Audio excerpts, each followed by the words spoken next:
Hola amigos de AN Panamá, hoy nos encontramos con el director del Instituto Nacional de Estadísticas y Censo de la Contraloría General de la República, el licenciado Samuel Moreno, quien nos va a estar hablando un poco sobre algunas dudas, aclarando un poco más de lo que va a ser el desarrollo de los censos nacionales que ya iniciaron y se van a extender hasta el 4 de marzo.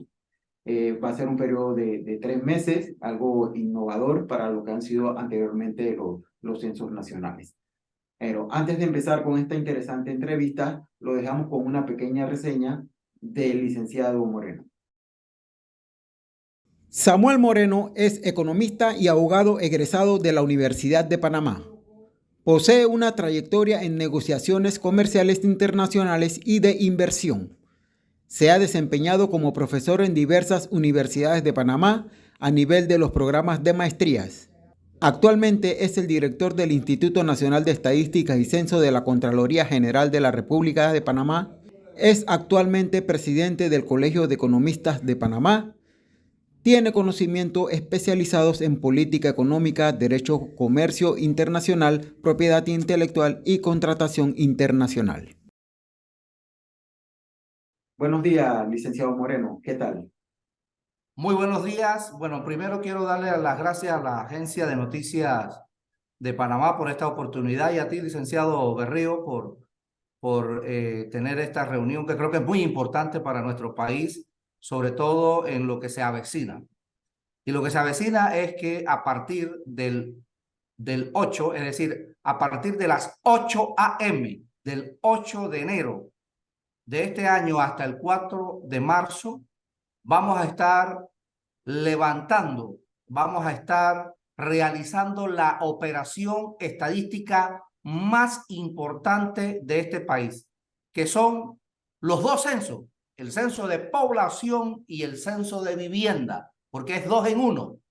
Y aquí es muy importante porque este censo de población y vivienda lo hemos planificado un poco distinto a la tradición que había tenido Panamá de hacer los censos en un día. De hecho, de facto, hemos transitado a una metodología, a un censo de derecho, de iure, es decir, en 60 días. ¿Y por qué eso? Porque en realidad nos da una flexibilidad para poder nosotros llegar a las poco más de 1.500.000 viviendas, que es lo que nos da la cartografía actualizada, y nosotros tener un proyecto exitoso con muy buena cobertura, pero también con calidad de datos. Por otro lado, nosotros es importante en esta pequeña introducción señalar que nos vamos a hacer acompañar de tecnología. Normalmente los censos en Panamá se hacían todo en papel y realmente los resultados demoraban 3 hasta 4 años. Entonces nosotros, porque había que tabular, digitalizar, hacer la crítica de coherencia de datos, y ahora con los dispositivos móviles de captura, que vamos a levantar el 90% de la data, nos va a permitir ser más eficiente y tener resultados, que para propósito de este proyecto lo estamos estipulando para tener los datos preliminares en julio del 2023, el mismo año, y los finales para octubre del año 2023. Bueno, cuando los censos se hacían un solo día, prácticamente el país estaba casi paralizado, todo el mundo estaba en su casa, hasta no pudieran salir hasta que se les censara. Ahora, durante este periodo, que es un periodo bastante largo, la gente tiene que seguir con su vida cotidiana. ¿Qué garantiza de que cuando vayan a censarlo no se encuentre en su casa, esa persona pueda llegar a ser censada? Sí, mira, precisamente nosotros con el tema de la pandemia, con las cuarentenas parciales y totales, hemos estudiado mucho el fenómeno de la economía, cuando la economía se paraliza. Cuando la economía se paraliza, básicamente no hay actividad económica. Si no hay actividad económica, no hay empleo. Si no hay empleo, no hay ingreso. Entonces, y no hay incluso empleo formal y tampoco empleo informal, porque inmovilizamos la población. Y creo que es una ventaja de hacer un censo, pero que las personas se sientan libres de moverse y no estar esperando a un empadronador. Ahora, ¿cuál es la garantía que nosotros tenemos? Nosotros tenemos varias estrategias y las estrategias hay que verlas por escenario. Si yo llego a la casa del licenciado Berrío, puedo tener un escenario que lo encuentro, lo censo y terminé mi tarea con esa vivienda. Pero puedo encontrarme en que efectivamente el licenciado Berrío no está, pero está su esposa. Su esposa, en esta metodología, puede censar al licenciado Berrío de manera indirecta y es totalmente válido. ¿Ya? Podemos tener otro escenario en que no está la esposa del licenciado Berrío, pero ni siquiera está el licenciado Berrío, y en ese caso, claro, sería una vivienda con ocupantes ausentes. El empadronador se le entrenó para dejar una notificación en que tanto su esposa como usted, licenciado, sepan de que llegó el empadronador y va a haber un teléfono y un correo electrónico para que se pueda entonces llamar al centro de llamada y concertar una nueva cita acomodando el horario del que va a ser entrevistado, que son ustedes. Entonces yo creo que esos serían los escenarios que nosotros tenemos muy bien lineados, de tal manera de tener una garantía de que no se quede nadie sin censar. Ahora, lo que nosotros queremos ahora en esta metodología es que nos llamen. No me han censado para ir inmediatamente a censarlo.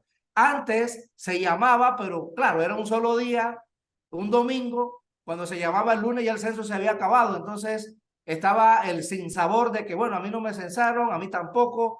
Y entonces se iba generando, digamos, una corriente de ideas en que los censos no eran buenos, que fue lo que sucedió en el 2010, que hubo ese tipo de problemática y de esas fallas que nosotros evidentemente en este censo no queremos tener. Nosotros a nivel de cartografía hemos diseñado una carga de trabajo para los empadronadores entre 250 a 300 viviendas y que le puedo informar que ayer fueron nombrados a nivel nacional 9,000 colaboradores de todas las provincias, 7,000 empadronadores, 2,000 supervisores que estarán trabajando de manera dinámica, permanente, día a día, hora a hora, minuto a minuto, segundo a segundo, desde las 8 a.m. de este domingo 8 de enero hasta el 4 de marzo. ¿Y qué van ellos a visitar en base a la carga de trabajo? Precisamente la cartografía que nosotros tenemos bien definida y bien actualizada,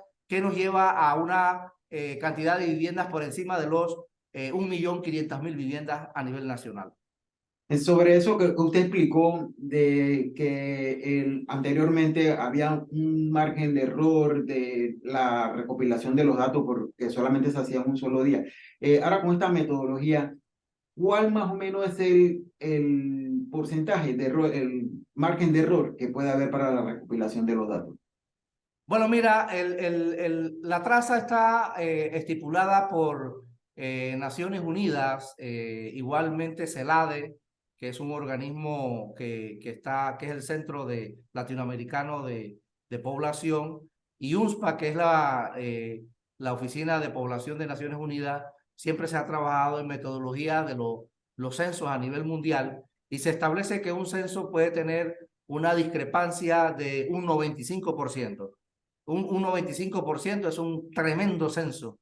Es decir, que de 100 personas, tú censaste 95. De las 100 personas, te quedaron 5. Eso es un buen censo. Pero incluso se plantea de que un censo que recopile un 90% de la población, todavía a esos niveles es un censo válido y que no conllevaría repetirlo, como ha pasado en otros países. Por ejemplo, en Chile, sí debo de señalar que ellos hicieron un censo, pero el censo fue tan malo que tuvieron que repetirlo. Nosotros estamos trabajando precisamente para no repetir, para nosotros tener un buen censo, pero todo esto va a depender, licenciado Berrío, en ese sentido cívico de la ciudadanía, de la población, de abrirnos las puertas del censo, de no tener temor porque realmente los datos que vamos a recopilar van a estar protegidos por el secreto estadístico. Por ley, el Instituto Nacional de Estadística y Censos de la Contraloría no puede divulgar, no puede publicar datos individuales. Y eso tiene que estar muy claro. Nosotros no divulgamos datos individuales, nosotros divulgamos datos agregados. ¿Y qué significa? Nunca va a salir el nombre de Leonzo Berrío en lo absoluto, que gana $2.000, no, para nada. Aquí lo que va a salir es que el salario promedio de la población panameña es X número, que el empleo es tanto, que la tasa de informalidad es tanto, que la población panameña tiene un nivel educativo de secundaria en promedio, tantos en universidad, tantos en maestría, tantos en doctorado, pero además también saber las características de la salud pública, el tema de las carreteras, el tema de los hospitales, el tema de las escuelas, el tema de las garitas de policía. Y si vemos entonces las características ya propiamente de la vivienda, es las viviendas cómo están construidas, si las viviendas son hipotecadas, son alquiladas, son donadas, si tiene acceso a agua, si tiene acceso a electricidad, si tiene acceso a las telecomunicaciones, si tiene internet, si tiene el acceso a aguas negras, es decir, para tener una característica fundamental de cómo vivimos. ¿Cuántos somos? ¿Cómo vivimos? ¿Y dónde vivimos realmente? ¿Yo vivo en Darién o vivo en la ciudad? ¿O yo vivo en Los Santos? Porque para propósitos estadísticos y para la acción de la política pública, de la política económica que debe ejercer el gobierno en conjunto con la empresa privada, deben de tener un abanico de datos, de información para tomar las mejores decisiones, priorizar las necesidades y atacar básicamente gran parte de la problemática que puede tener un país, en este caso Panamá. Esto, en cuanto a lo que se había mencionado de que en el último censo tuvo muchos errores, que al parecer debió haberse repetido el censo. ¿Por qué se ha tomado tanto tiempo para poder hacer el censo nuevamente cuando se debió haber repetido el censo del 2010? Sí, mira, el censo del 2010 fue un censo que tuvo muchas fallas. Sin embargo, lo que nos hemos informado, ahora mi persona que tiene 2 años de estar aquí liderizando el INEC para hacer el censo de población y vivienda, es que efectivamente no se repitió porque los organismos internacionales lo vieron dentro del margen de error que puede tener un censo y que lo calificaron como un censo potable, no un censo bueno, pero potable. Esto es como cuando uno va a la universidad y lamentablemente sacó una C. Entonces uno pasa, pero regular, no con una calificación de una B o una A. Entonces eso fue lo que sucedió. Nosotros, evidentemente, licenciado Berrío, y hemos venido con mucha responsabilidad en este tema, sabemos nosotros que el censo debió de realizarse el 24 de mayo del 2020, pero que la planificación que se había hecho para el censo de esa fecha ya venía con un problema legal porque hubo una competencia, una impugnación de las empresas para ganarse la licitación del escaneado, de los insumos del censo, y había un entramado jurídico que evidentemente el censo sin pandemia, sin pandemia, no se iba a poder realizar. Y entonces, cuando llega el señor Contralor Gerardo Solís, se encuentra con esta situación, encomendó al BID hacer una revisión para ver si evidentemente la planificación estaba bien, y el BID diagnosticó que la planificación no estaba bien y que esto tenía que ser, la fecha iba a tener que posponerse. Sin embargo, en Wuhan, China, se da el primer caso de la enfermedad COVID-19, virus SARS-2, y llegó a Panamá de manera oficial. Sabemos que llegó antes, pero de manera oficial llegó a Panamá el 9 de marzo del 2020. Y la historia ya la conocemos. ¿Qué sucedió con este tema del coronavirus en Panamá? Que se llevó al traste cualquier fecha del 2020 para poder hacer el censo. Entonces a los internos nos preguntábamos si nosotros nos íbamos a ir por la línea de hacer un censo igualmente como se venía planificando de un día, en donde necesitábamos 120,000 personas, sabiendo de que ya hay tecnologías que nos ayudan a hacer el trabajo más eficiente. Entonces estaba la situación de que para un proyecto de un día tener 120.000 aparatos, era un presupuesto que evidentemente no, Panamá no tiene las condiciones para eso, incluso ningún país del mundo, salvo los países ricos, pero tienen otras metodologías. Mire, le voy a ser bien claro y preciso en esto. Uruguay hizo su censo en el 2010, parte electrónica, pero le solicitó los aparatos a Brasil. Se los solicitó a Brasil. Nosotros acá hemos hecho una inversión de tenerlos nosotros en Panamá. En Centroamérica nunca se ha hecho censo electrónico. Es el primer país en Centroamérica que lo va a hacer con una cobertura bastante alta. Yo creo que nos va a ir muy bien por dos elementos. Uno, porque el panameño, el ciudadano, sabe que los censos son un proyecto de Estado. Aquí todos queremos saber cómo vivimos, cuántos somos, siempre nos preguntamos ¿y cuántos somos? ¿Cuántos extranjeros hay aquí? No sabemos, un signo de interrogación. Bueno, el censo nos puede despejar todas esas dudas, pero esas dudas nos las va a despejar el censo. Sí, todos cooperamos en abrir la puerta y dar la información correcta. Y vuelvo, insisto, no hay que tener ningún temor porque la información está resguardada por el secreto estadístico. Además, en el tema migratorio, nosotros no vamos a preguntar estatus migratorio. Es una referencia estadística. Lo que le hemos dicho a los extranjeros es que nos abran las puertas. Nosotros lo que queremos saber es que están aquí, que demandan servicios públicos, que ofertan su mano de obra y que participan en la economía nacional. ¿Qué tan confiable es la tecnología que se va a utilizar en estos censos para hacer si el 100% de tener de efectividad la recabación de los datos? Ya que, como usted lo dijo, el 90% va a ser a través de dispositivo móvil, mientras que el otro 10% va a ser otra metodología.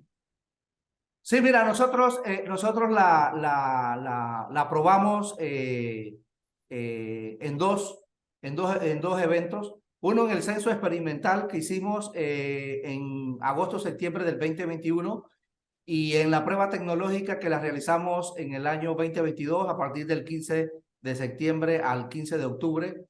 Y pudimos constatar de manera científica que la información que se generaba en el dispositivo a través de las dos aplicaciones que hicimos aquí en el INEC llegan o se transportan o se transportaron de manera eficiente a nuestros servidores.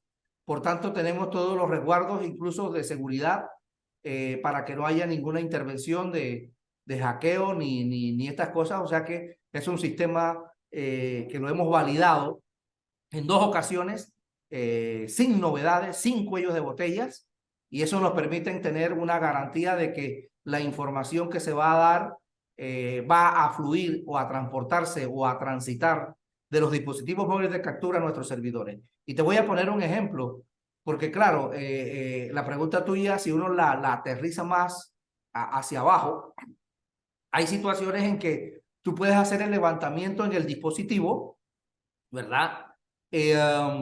Pero en el punto donde estás, ponte, estás en Cerro Tute, en Santa Fe, y levantas unas viviendas allá, pero no lo puedes mandar inmediatamente porque no hay conectividad y no hay señal.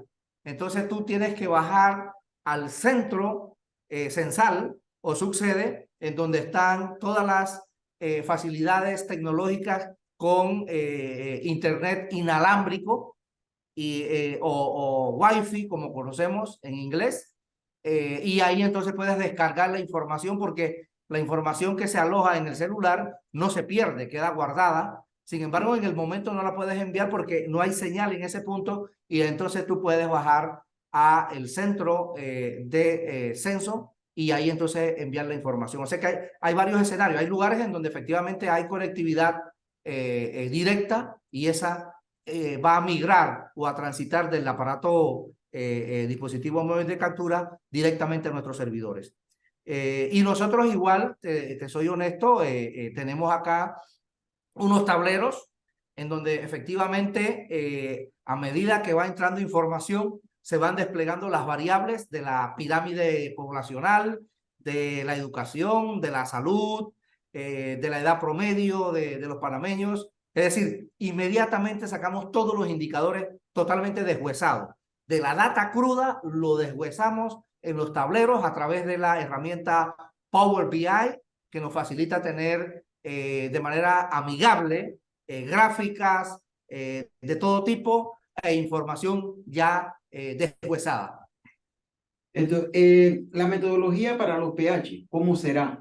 Ya que muchas de estas propiedades tienen restricciones para el acceso y tienen muchos requisitos. ¿Cómo será la metodología para ir a los pH?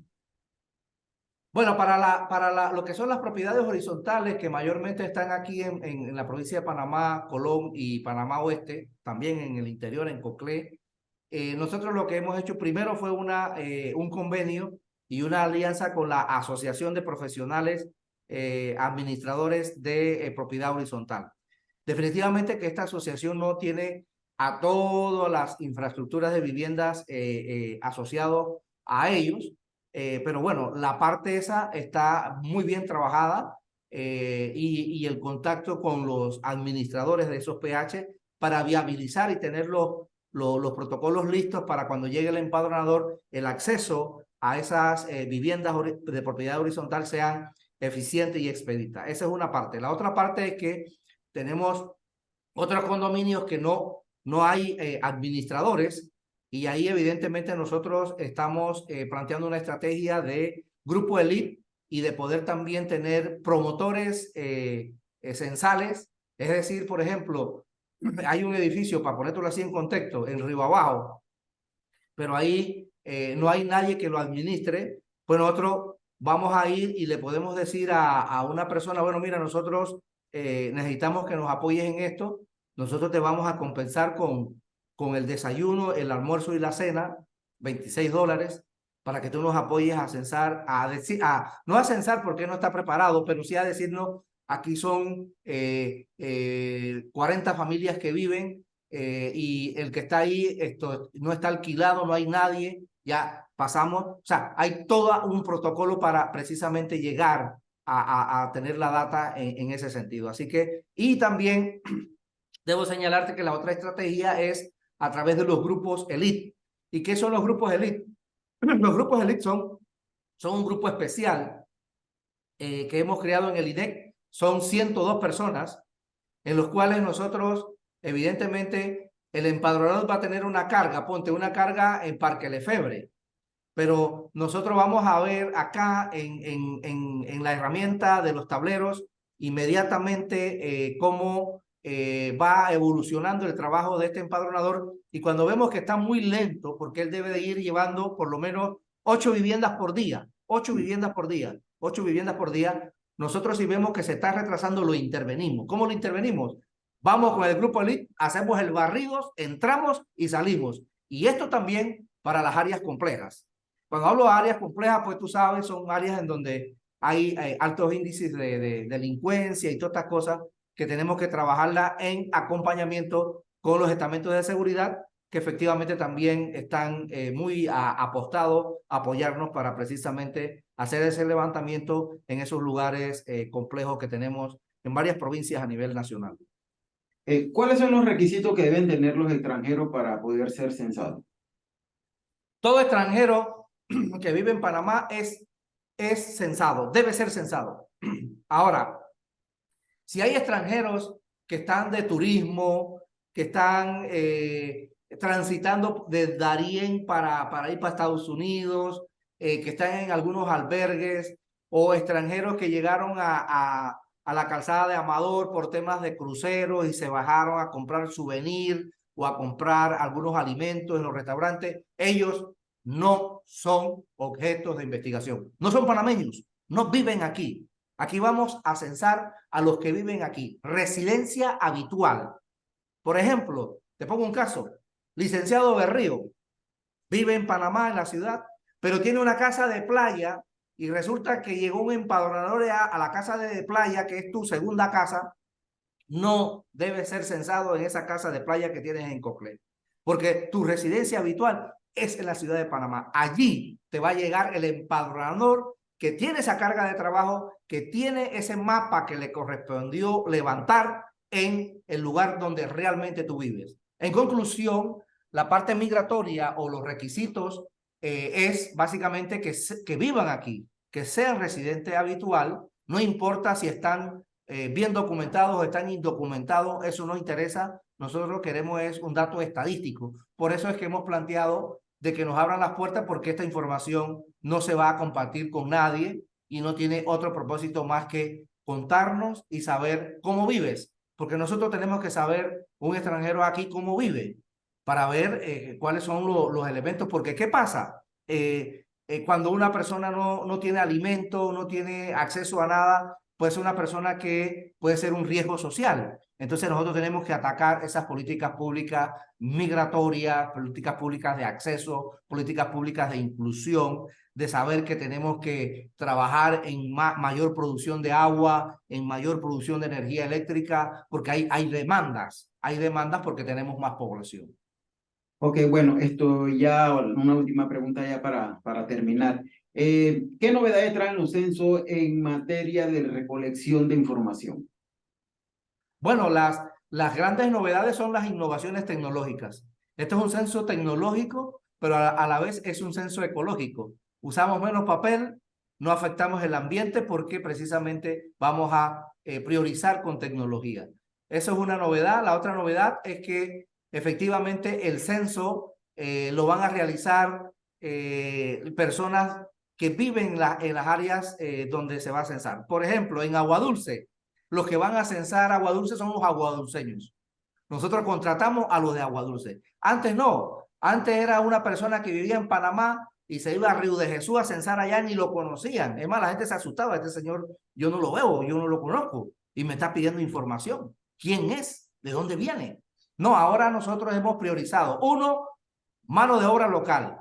Reactivamos la economía porque estamos generando casi 12,000 empleos con este proyecto, de manera directa e indirecta, probablemente unos 1,000 más, y que efectivamente en un país en el cual estamos en franca recuperación, con tasas de desempleo de 9.9%, con un nivel de informalidad del 48%, creo que es una muy buena oportunidad para que también jóvenes y también no jóvenes participen en el proyecto del censo, tengan una corriente de ingresos que puedan llevar a su familia, pero también además ayudan de una manera cívica a levantar una data que es muy importante para nuestro país, para generar las políticas públicas. Quien quiera que sea el presidente, quien quiera que sean los diputados, quien quiera que sea el alcalde, quien quiera que sean los representantes, porque usted, yo y todos los panameños tenemos que escoger nuestras autoridades. Pero esas autoridades tienen que estar informados. ¿Y cómo se informa? Con datos, con cifras, con estadísticas, con análisis, para saber básicamente dónde se deben de priorizar los presupuestos nacionales a través de los ingresos que recauda el Estado, para tener en este país dos elementos muy importantes: calidad de vida y paz social. Ok, bueno, muchas gracias, licenciado Moreno. Buenos amigos de AN Panamá, este ha sido el licenciado Samuel Moreno, quien nos ha dado un poco más de luces de lo que va a ser el desarrollo de los Censos Nacionales de Población y Vivienda. Muchas gracias y que tenga buen día. Muchas gracias, bendiciones.